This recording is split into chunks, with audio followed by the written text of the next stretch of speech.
కుసుమహార. ఇప్పుడు నా 61వ టాపిక్లో భగవంతుని ఎలా పిలవాలి అనే దాంట్లో సెకండ్ పార్ట్లో ఏంటంటే, కొంతమంది యతులు తమ హృదయాలను ఖాళీ చేసుకుని కూడా మరి భావనామం చేసినప్పటికి కూడా భగవంతుడు లభించలేదా, అలా ఎందుకైంది అని ఒక టాపిక్లో మాట్లాడుతూ, కీర్తన చేయడం వల్ల కూడా భగవంతుడు ప్రకటితం అవ్వలేదు అంటే ఎక్కడో అపరాధం ఉందన్నమాట. అపరాధం అంటే ఏమిటి అంటే, ఎవరి హృదయం నుండి రాధ వెళ్ళిపోయిందో అది అపరాధం అనే టాపిక్గా ఇక్కడ మనం చర్చిద్దాం. కొద్దిగా జాగ్రత్తగా అర్థం చేసుకోండి. చైతన్య చంద్రోదయం అనే ఒక గ్రంథం ఉందట. దాంట్లో ఒక గాథ ఉందట, చక్కటి గాథ. ఏమిటంటే, ఒక రోజట శ్యామసుందరుడు తన సకులందరినీ ఒక చోట చేర్చి వారితో మంత్రాలు జరిపారట. ఆ రోజుల్లో గోపికలు పువ్వులు ఏరుకోవడానికి వనమునకు వచ్చేవారు. శ్రీకృష్ణుని సమ్మతితో గోపబాలురు పువ్వుల కోసం వచ్చిన గోపికలను చుట్టుముట్టారట. చూడండి, అందులో ఒకరు ఇలా ప్రశ్నించారట, మీరు పువ్వులు ఎందుకు కోస్తున్నారు? గోపికలు అన్నారట, పశుపతిని ఆరాధించడానికి. ఇక్కడ పశుపతి అంటే శివుడని, అంటే పశువులకు పతి అని. మనలో పశుత్వం ఉంది, దాన్ని సంహరించడానికి ఆయన పతిగా ఆరాధించాలని ఒక అర్థం. అలాగే ఇక గోపకుమారులు అన్నారట, మా సుకుడైన నందనందనుడు ఎన్నో పశువులకు స్వామి, ఇతను పశుపతి కాడా ఏమిటి? అంటే ఏంటి, గోపాలని పశుపతిగా మీరు ఎందుకు ఆరాధించరు అని, మీరు వేరే పశుపతిని ఎందుకు ఆరాధిస్తున్నారు అని చెప్తున్నాడు. అప్పుడు లలిత అందట, మీరు ఎందుకు ఇలా చెప్పరు? మేమంతా కృష్ణుని పశువులమే, మా కాపరి హృదయాలకు ఆ గోపాలుడని. సక్క, సరే మేమంతా పశువులను కావడాన్ని చెడ్డగా తీసుకోము, మీరు మా సకుడని పశుపతిని భావించి ఆయన్ని పూజించండి అని అన్నారట. ఇక గోపికంతే, చూడు, మమ్మల్ని ఊరికే సతాయించవద్దు, మాకు భగవాన్ని శంకరుని పూజ్యాన్ని ఉంది అంటున్నారు. గోపకుమారులు అంటున్నారు, గోపబాలురు మీరంతా అపరాధం చేశారు అంటున్నాడు. గోపికలు అదేలాగంటున్నారు. గోపబాలకులు అంటున్నారు, మరి మా వనంలో మా అనుమతి లేకుండా పువ్వులను ఎందుకు తెంపుతున్నారు అని అన్నారు. గోపికలు అన్నారు, వనం మీది కాదు, మీ కృష్ణుడిది కాదు, వారి నాన్నది కూడా కాదు, వనము రాధారాణిది అన్నారట. గోపకులు అన్నారట, మీరు పువ్వులు ఎందుకు తెంపుతున్నారు, అపరాధం కూడా చేస్తున్నారు అన్నారట. ఇక సారం చూడండి, గోపికలు అంటున్నారు, ఇదైతే మీరు స్వయంగా నిర్ణయించుకుని చెప్పండి, అపరాధం మీ పక్షంలో ఉందా మా పక్షంలో ఉందా? గోపకులు అంటున్నారు, ఏంటి ఇది, దీని అర్థం ఏమిటని అడిగారు. మళ్ళీ గోపికలు అంటున్నారు, మరి శ్రీ రాధారాణి మా పక్షంలో ఉన్నది. అది తాత్పర్యం ఏమిటంటే, ఆరాధనా భావం హృదయంలో ఉంటే, ఆ ఆరాధనామయి అంటే రాధ హృదయంలో ఉంటే అప్పుడు భగవంతుని పిలువు. అంటే నీవు రాధవైతే కృష్ణుడు వస్తాడు, రాధ మహాభావస్వరూపిణి, నీవు రాధవుగా తయారు కావాలని అర్థం అక్కడ. అదే ఇక్కడ ఎంత చెప్పడం. ఇక్కడ ఏంటంటే, భగవన్నామం చేసేటప్పుడు హృదయం ద్రవీభూతం కాకపోతే, నేత్రాలు అస్సులు రాకపోతే, శరీరం రోమాంచం కలగకపోతే, ఆ హృదయం వజ్రసారంతో తయారు చేయబడింది, అంటే అంత కఠిన శిల అని అర్థం అంటున్నాడు. అందుకే హరినాథ ప్రభు కూడా ఆర్తి కృష్ణుడు కొనే ధనం మరి దేంతో కొనలేరు, ఆర్తి లాలస్యం విడవద్దు అంటున్నాడు. మొత్తుకొని చెప్పాడు ఇవన్నీ కూడా. ఈయన హృదయమే కాదంటాడు. గౌరాంగుడు తడియారిన కర్ణలతో నామం చేశాడట. చూడండి ఎంత బాగా చెప్తున్నారు. కాబట్టి కొడుకులు, బిడ్డలు, భార్య, పరివారం, ధనము, భవనము, సన్మానం, వీటి కోసం ఎంత ఏడుపు వస్తుందో, అబ్బా ఏడుస్తారు. కానీ భగవంతుని కోసం కన్నీళ్ళు ఎందుకు పెట్టం, 2 అశ్రుబిందులు కూడా ఎందుకు రాల్చాం? ఇదేనా జీవితం? ఎంత ప్రశ్న చూడండి. కాబట్టి ఎవరి హృదయంలో భగవత్ వ్యాప్తి కొరకు వ్యాకులత, వారి హృదయం అవశ్యం ఎక్కడో అక్కడ చిక్కుకుపోయింది, మరి వ్యాకులత లేనట్లే కదా. కాబట్టి ఈ సంసార ఆసక్తిని దూరం చేయడానికి ఉపాయం ఏమిటి? కీర్తనయే అంటున్నారు. వచ్చే స్వరంతో భగవంతుని గుణగానించే నామంచే అంటున్నాడు. ఇప్పుడు గజేంద్రుడు ఆర్ధభావంతో చేశాడు. భగవంతుడు ఎప్పుడైతే గోవింద అని ఎలుగెత్తి పిలిచాడు, అప్పుడు భగవంతుడు గో శబ్దం పైకుంటున్నాడట, వింద అనే శబ్దం అట మార్గంలో ఉన్నాడట. చూడండి, ఆ ఆర్తితో ఆయన కూడా ఎలా పరిగెత్తాడు తెలుసునా, పోతన భక్తి వలనాతీతం, బ్యూటిఫుల్. సిరికిని చెప్పాడు, లక్ష్మికి చెప్పాడు, ఆట ఆడుతూ పరిగెత్తాడు. ఆ బయట గొంగు పట్టుకు నా కూడా పరిగెత్తా ఉంది. ఆయుధం చేయరాడు, ఈ ఆయుధం పట్టుకోడు, ఆయుధాలు వెనకాల పరిగెత్తున్నాయి, ముంగురులను సవరించుకోడు. అది తనకు కూడా అంత ఆర్తి కలుగుద్ది అన్నమాట. కాబట్టి అలాగే ద్రౌపది కూడా కౌరవుల సభలో దుశ్శాసనుడి ద్వారా చీరలు లాగబడే సమయంలో కూడా ద్రౌపది ఆర్తితోనే పిలిచింది. అయితే అక్కడ ఏమైంది, కొద్దిగా తేడా ఉందనుకోండి. అందుకే భగవంతుడు ద్వారకుని పరిగెత్తుకొని వచ్చాడు. సో భగవంతుని ఆవిర్భావమునకు కిరణము ఆర్తితో కీర్తించాలి, ఆర్తితో కీర్తించాలి. ఆర్తియే మూలము, కృష్ణుని కొనే ధనమని ఎన్నిసార్లు చెప్పాడు నారనాథ్.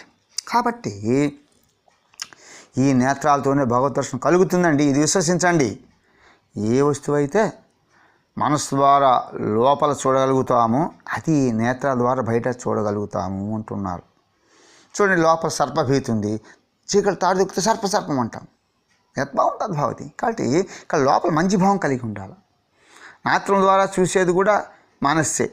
కాబట్టి అందువల్ల సంసారం అంతా కూడా ఈ యొక్క లోపల సంస్కారాలు చేరి మనసులో మరి ఏముందో బయట అదే కనబడుతుంది. అవునా కాదా?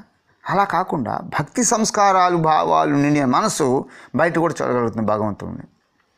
కాబట్టి మనసులో భగవంతుడు నిండిపోతే వారే బయట జీవితంలో కూడా నిండిపోతారు. నేత్రాలు చూడగలుగుతాం. నీ చూపు ఎక్కడ పడితే అక్కడ కృష్ణుడు లభ్యమవుతాడంటాడు. చూడండి, ఇప్పుడు ఉదాహరణకి ఒక ఆకు కనబడింది, ఆకుల్లో రాధాకృష్ణులు ఉన్నారట. అంటే ఏమిటి చూడండి, ఎంత బాగా చెప్తున్నారు. రాధ ఏమో సౌందర్యం అట, ఈయనలు కృష్ణుడట.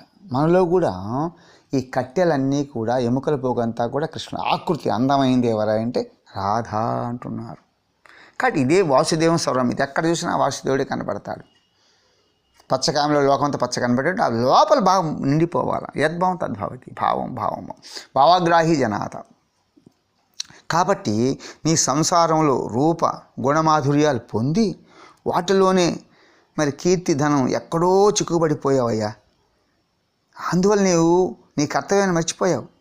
ఎవరైతే భక్తులు వారి జీవితంలో ప్రతిబంధకం ఉండకూడదు. మరి సంసారం అడ్డుకుంటే ఎట్లా అండి? తటస్థ భావన ఉండాలి. సంసారం వదలమల్లా తటస్థ భావన అంటే ఏమిటి? ఇప్పుడు తామరాకు మీద నీటి బొట్టు ఉంది, ఎప్పుడైనా నీటిలో పడి కలిసిపోవచ్చు. అంటే తామరాకు నీటి బొట్టు ఎందుకు అంటుకోలేదు? మధ్య జిగురు ఉంది. ఆ జిగురుని పోయాలి సంసారానికి. పనులన్నీ చేయి. ఎట్లా చేయాలి? భగవంతుని కోసం చేయి.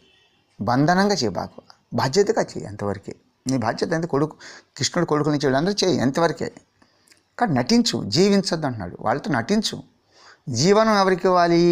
కృష్ణుడికి ఇచ్చేసాయి.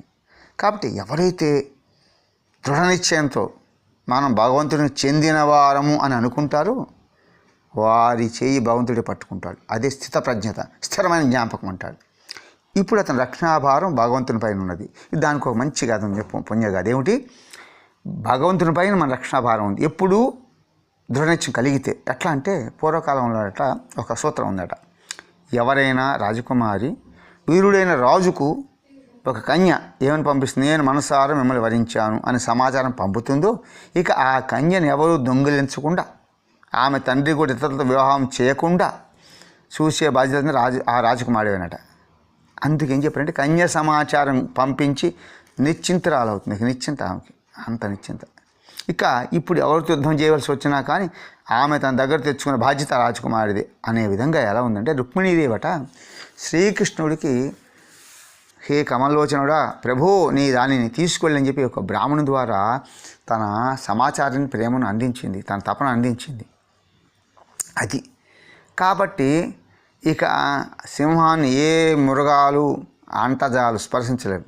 ఎందుకంటే ఇక భక్తుడు ఎప్పుడైతే భగవంతుని సంపూర్ణంగా వాడయ్యాడో అప్పుడు భగవంతుని పొందడానికి ఏ విఘ్నాలు అడ్డు వస్తాయండి? ఇక భక్తుడికి ప్రారంభం బాధించదు. ఎందుకంటే సర్వప్రాణం అయిపోయింది, కర్మ లేదు, ఏం లేదు, అయిపోయి. ఒక్కసారి భగవంతునికి తాను సమర్పించుకున్న తర్వాత భగవద్ అపరాధం కూడా జరగదు. ఎందుకంటే జరిగిన అతనిదే. ఒకసారి ఈ యొక్క విభీషణుడు శరణాగతుడైన తర్వాత ఒక దీపం వెళ్ళి రామకార్యం మీద తనకు తెలియకుండానే ఒక బ్రహ్మత్యాపాతకం చేశారు. అప్పుడు ఏంటంటే వారు కట్టేశారు ఆయన్ని. అప్పుడు రాముడు వెళ్ళి ఇతను నా శరణాగతుడు కాబట్టి ఆ బ్రహ్మాపరాధం నేను భరిస్తానంట. వాళ్ళంతా కూడా నిశ్చేష్టులైపోయి అందరూ ఒక్క దెబ్బకి రామభక్తులు అయ్యారట. చూడండి, కాబట్టి తను సమర్పించుకున్న తర్వాత భగవద్ అపరాధం కూడా జరగదు. తనదంటే ఏమి లేదు కదక, ఈజ్ ఎ టూల్. చిన్నపిల్లవాడు తండ్రి మీసాలు పట్టుకుని లాగుతాడు ఉదాహరణకు. అప్పుడు తాను ఏమైనా తండ్రి పట్ల అపరాధం చేస్తున్నాడా? తెలియదు కదా. తండ్రి నా పిల్లవాడు నా కొడుకు కాదంటాడా? ప్రపంచంలో పుత్రులు ఎన్నో అపరాధాలు చేస్తారు, కానీ తండ్రి ఎప్పుడైనా వీడు నా కొడుకు కాదని అంటాడా? అట్లాగే తండ్రి యొక్క మమత పుత్రుడి పట్ల అలా కొనసాగుతుంది. అలాగే భగవంతుడు కూడా నీ యొక్క రక్షణ భారాన్ని మనం కొనసాగిస్తాడు. ఒకసారి ఎవరైతే భగవంతుని చెందారో వారు భగవంతుని నిందించిన దాన్ని కూడా భగవంతుడు ప్రేమగానే భావిస్తాడు. ఎన్నిసార్లు గోపికలు అడగలేదు. భక్తుడు ఏదైనా అపరాధం ఎవరి పట్ల అయినా చేస్తే దాన్ని భగవంతుడు క్షమాపణ కోరుకుంటాడు. ఇది భగవంతుడి యొక్క శీలం, గుణం. అలాంటప్పుడు భక్తుడు కీర్తన చేస్తే భగవంతుడు ఎందుకు రాడు? కీర్తన చేయడం వల్ల శీఘ్రం ఏవం ఆవిర్భవతి అని చెప్పాడు కూడా. కాబట్టి భక్తుల మనసులో దాగి ఉన్న ప్రేమను ప్రకటితం చేయాలని భగవంతుడు మనసు అనుకుంటూ ఉంటాడు. భగవంతుడు కూడా ప్రకటన అవడానికి ప్రారంభం విఘ్నం అనుకోడు. భక్తుని అపరాధాన్ని ఏదైనా కానీ చూడాడు. ఇది భగవంతుడు లీల. ఉదాహరణ చూడండి, శబరి ప్రేమతో ఎంగిలి పళ్ళు పెట్టింది. మనం పెడతామండి. విదురుడు కూడా ఆ ప్రేమతో నిశ్చింత భవన్ తన్మయమై తొక్కలు పెట్టాడని మనకి గాథలు వింటూ ఉంటాం. కాబట్టి భక్తుడి జీవితంలో ఏదైనా ప్రతిబంధకం వచ్చిందయా అంటే అది పాప పుణ్యరూపమైన ఈ జన్మ యొక్క కర్మనో ప్రారంధమో దోషం కాదు. కాబట్టి అది ప్రతిబింబం కూడా భగవద్గీత నుండి వస్తుందంట. కాబట్టి ఎవరైతే ఏ ప్రాణి నా భజన చేస్తారో వారి పట్ల నేను నా ప్రేమను ఎందుకని ప్రకటించుకోనంటే వారికి ఇంకా ప్రీతి ఎక్కువ వాళ్ళట.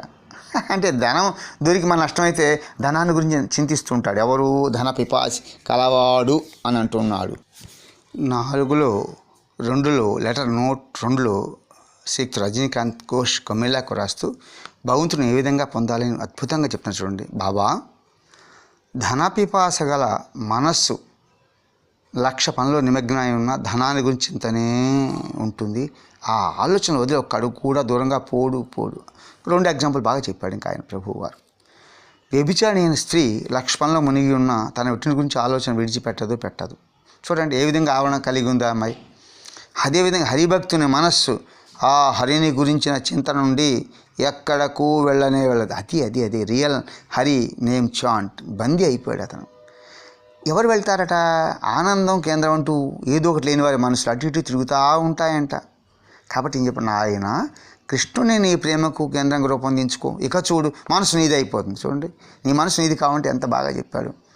సెంటర్ కృష్ణ, ఏ పని చేసినా కృష్ణ, కూర్చున్నా కృష్ణ, లేచున్నా కృష్ణ, కొట్టినా కృష్ణ, తిట్టినా కృష్ణ. అలాగా స్వ అనే దానిని మర్చిపోతే తప్ప, అంటే తనని తాను మర్చిపోవాలి. Forget board and mind your self. ఇతరులను ప్రేమించడంలో ఆనందాన్ని ఎవరు పొందలేరు. అందువలన నువ్వు నిజంగా కృష్ణుని ప్రేమించదలిస్తే నిండుగా నిన్ను మర్చిపో. అప్పుడు కర్తవ్యం గుర్తొస్తుంది. నాయన మరి ఇంకా చూడండి, పిల్లలు కానీ భార్య కానీ జబ్బు పడితే రాత్రిపూట త్రోవలో పాములున్నా పులులున్నా వాటికి భయపడకుండా లెక్క చేయకుండా మరి వైద్యం తీసుకురావాలని పరిగెడులు పెడతావే. దీని మూల కారణం ఏమిటి? ప్రేమ వాళ్ళ మీద. అట్లా కృష్ణుల్లో కూడా ఇట్లాంటి ప్రేమను అలవర్చుకోగలిగితే చూడండి, అప్పుడు మనం మన ఆనందాన్ని పొందగలుగుతాం. మన ప్రేమ సరైందని అప్పుడే గ్రహించగలుగుతాం. ప్రస్తుతం ప్రేమలో మనకి ప్రేమ ఉంది, భయం వలన మోహం వలన ఏదో కావాలని, మరి కొంతమంది జిజ్ఞాసు ఏదో కావాలని లేదా కష్టం నుంచి విముక్తి పొందేందుకే చూపిస్తాం. మరి ఆ పని పూర్తిగా నా కష్టం బాగుని ప్రభువును కూడా మర్చిపోతుంది. ఇది పేరు స్వార్థం, ఇది వ్యాపార భక్తి అంటారు. అందుకే వ్యక్తి తాను మర్చిపోతే కానీ forget your body and myself. అందుకే మత్తు సర్వదా మత్తుడై ఉండు, హరినామి మత్త దాకి అన్నాడు. మత్తు అంటే ఏమిటి? ప్రపంచాన్ని మర్చిపోవడం, అంతే, ఏం లేదు. కాబట్టి వ్యక్తి తాను మర్చిపోతే కానీ ఇతరులను ప్రేమించడంలోని మజా ఉండదని చెప్తున్నాడు. ఎంత బాగా చెప్తున్నాడు చూడండి.